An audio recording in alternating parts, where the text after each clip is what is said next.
Selamat siang para netizen dimanapun kita berada. Salam inspirasi bagi kita semua. Ya, kita lihat dengan berita ini begitu kan. Sudah paham bagaimana apa yang terjadi selama ini begitu kan. Ini belanja iklan Prabowo di medsos begitu 8,67 miliar ya. Tertinggi begitu dibandingkan Ganjar dan Anies Baswedan. Ya, bayangkan begitu. Belanja iklannya saja sudah jor-joran seperti itu begitu kan. Ternyata biayanya pres ini begitu kan ya. Itu bukan modal yang sedikit begitu kan. Begitu banyak begitu kan. Jadi artinya apa? Artinya selama ini kalau kita melihat dengan politik kita begitu kan. Kok seperti ini begitu kan ya. Iya, di satu sisi ingin menaikkan elektabilitas ya dan popularitas begitu. Bayangkan, Pak Prabowo saja menghabiskan 8,7 miliar, sedangkan Pak Ganjar itu menghasilkan menghabiskan dana 3,6 miliar, sedangkan Anies Baswedan menghabiskan 930 juta begitu. Bandingkan begitu kan. Dengan adanya situasi politik seperti ini, maka orang akan melihat begitu kan ya. Apakah dengan cara-cara seperti itu menaikkan elektabilitas, bagaimana dengan masyarakat di situ begitu. Ini baru permulaan loh, belum ada kampanye di situ begitu kan, dalam artian bahwa kampanye masih belum dimulai begitu kan. Bayangkan dengan belanja iklan Prabowo di media sosial 8,67 miliar begitu kan. Bahkan yang paling kecil itu adalah Anies Baswedan di situ begitu. Hanya 930 juta begitu kan ya. Sedangkan Pak Ganjar 30 juta 3 miliar begitu di situ begitu. Artinya sudah kelihatan mana yang memainkan peran itu, mana yang memainkan iklan ya agar dikenal oleh masyarakat begitu kan. Dan pada intinya masyarakat sudah paham begitu kan. Dapat dari mana uang segitu begitu kan ya. Kan begitu logikanya begitu. Anies Baswedan itu paling kecil iklannya begitu. Lantas begitu kan. Ya di satu sisi iklan itu mungkin termasuk dengan bagaimana survei itu ya, bagaimana dengan yang lain. Pantas saja Anies Baswedan kecil sekali surveinya mereka begitu kan. Karena sudah kelihatan bagaimana yang memainkan peran iklan yang lebih tinggi di situ. Bisa saja Pak Ganjar yang awalnya 3,6 miliar begitu, bisa saja kita naik begitu di situ begitu. Karena ini masih belum mulai kampanye begitu kan. Coba kita nanti kalau sudah mulai begitu bagaimana ini akan naik sana sini, survei sudah muncul di situ begitu kan. Jadi masyarakat jangan tergiur dengan adanya baliho-baliho yang ada di media sosial, kemudian ada Pak Prabowo, terus kemudian di survei-survei lalu kemenangan Ganjar dan Prabowo di urutan pertama begitu kan. Tapi pada intinya semuanya tergantung sponsor mereka begitu, tergantung dari iklan mereka begitu ya. Semakin banyak iklan yang dimunculkan, semakin banyak pula ya uang yang dikeluarkan untuk mereka begitu. Pertanyaannya sekarang dari mana uang itu begitu kan? Apakah itu hasil uang pribadi? Apakah itu adalah uang dari para oligarki atau uang itu lalu kemudian dari dari relawannya? Sejelas tidak mungkin dari relawannya mengeluarkan uang sebanyak 8 miliar, 3,6 miliar begitu kan ya. Ini kan artinya apa? Artinya selama ini sudah tahu ya, sudah paham ya. Anies Baswedan hanya berapa begitu kan, 930 juta begitu, wajar-wajar aja mereka begitu. Walaupun menggunakan iklan ya seharusnya kan tidak melebihi dari batas begitu kan ya. Dan pada intinya kita lihat saja ya bahwa apa yang terjadi selama ini, kapasitas sebagai seorang pemimpin begitu kan ya, yang tidak punya elektabilitas bisa naik dengan adanya situasi politik seperti ini, kan begitu logikanya begitu. Jadi artinya apa? Artinya banyak sekali yang kemudian dorongan-dorongan itu bisa menjadi iklan begitu. Lihat saja komentar netizen. Apa kabar proyek food estate? Amin ya, masih ada orang yang percaya Bapak politik identitas bisa menang katanya. Ini komentar-komentar netizen loh begitu kan. Ada pro dan ada kontra begitu kan. Jadi intinya adalah saya membuka pikiran Anda bahwa apa yang terjadi selama ini ternyata popularitas dan elektabilitas hanya ditentukan para iklan-iklan yang memainkan peran di situ begitu kan ya. Ya bisa saja kalau saya punya uang memberikan iklan ingin menjadi calon presiden ya bisa jadi begitu kan, dikenal dengan orang begitu. Tapi bukan itu maksudnya begitu kan. Maksudnya adalah kualitas di situ, esensi ya dari sebuah seorang pemimpin yang memberikan kesejahteraan bagi rakyat Indonesia begitu kan. Itu yang paling penting begitu kan. Angka kemiskinan, ekonomi ya semuanya bisa teratasi. Bukan lalu kemudian adu jabatan sana sini karena dekat dengan A dengan C B dan C C begitu, tiba-tiba ada jabatan yang besar. Misalnya begitu kan. Ya kita lihat saja di kepemimpinan Pak Jokowi saja begitu kan ya. Menjadi ketua relawan saja sudah punya sudah punya jabatan di situ begitu. Ya. Ini.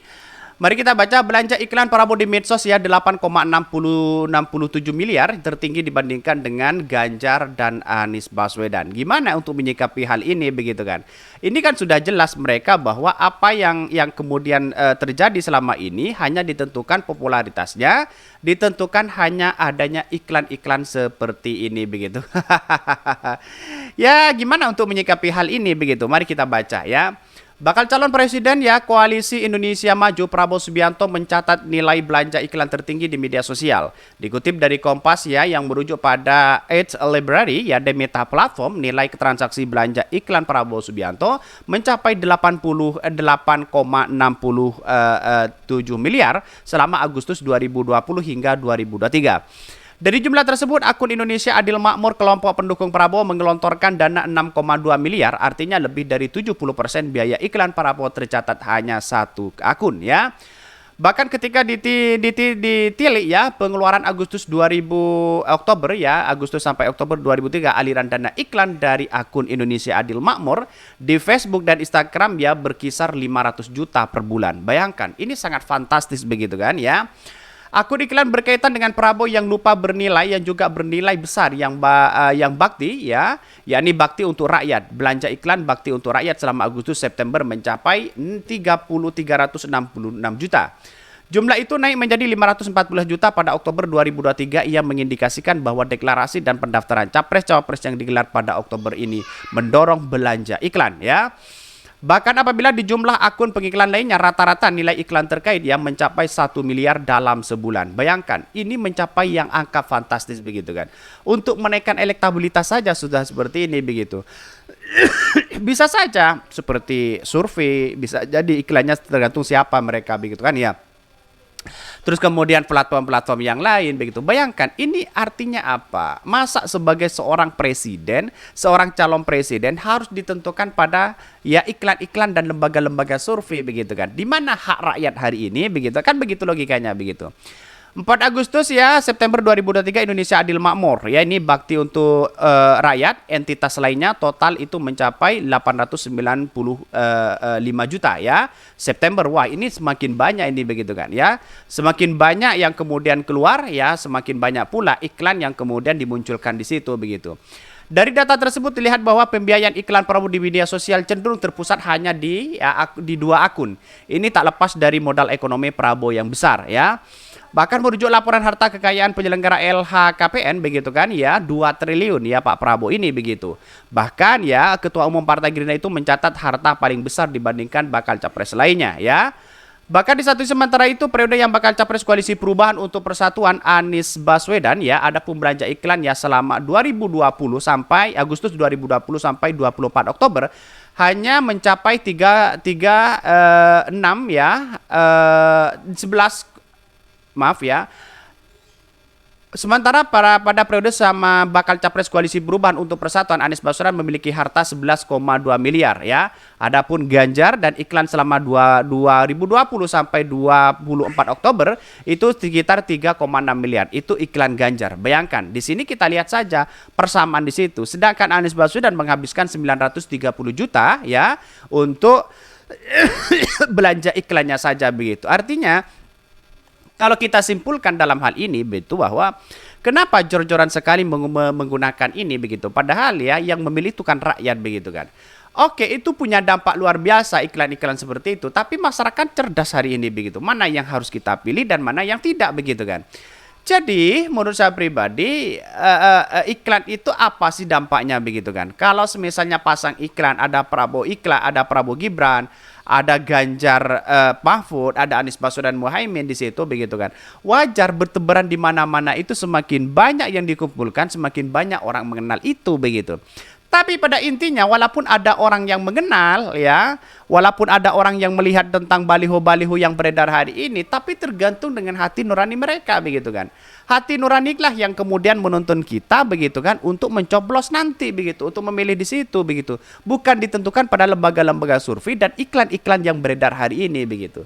Saya katakan bahwa sebagai seorang calon presiden jangan dilihat dari baliho-baliho yang ada, jangan dilihat dari iklan-iklan yang ada, survei yang ada begitu kan, tetapi dilihatlah kualitas dan entitas ya dari kuantitas dari sebuah pencapresan itu begitu kan. Lihat saja Anies Baswedan paling kecil mereka, tapi begitu banyak di jalanan yang menyambut kedatangan Anies Baswedan begitu kan. Itu artinya apa? Artinya iklan itu bisa dikalahkan dengan masyarakat yang kemudian bergandengan tangan di situ begitu. Oke, mungkin itu ya yang kami sampaikan. Ya, tonton terus channel Hodari Podcast Rakyat ini karena ada berita-berita menarik dan viral setiap harinya. Salam para netizen, salam inspirasi bagi kita semua. Jangan lupa di subscribe channel YouTube Hodari Podcast Rakyat ini.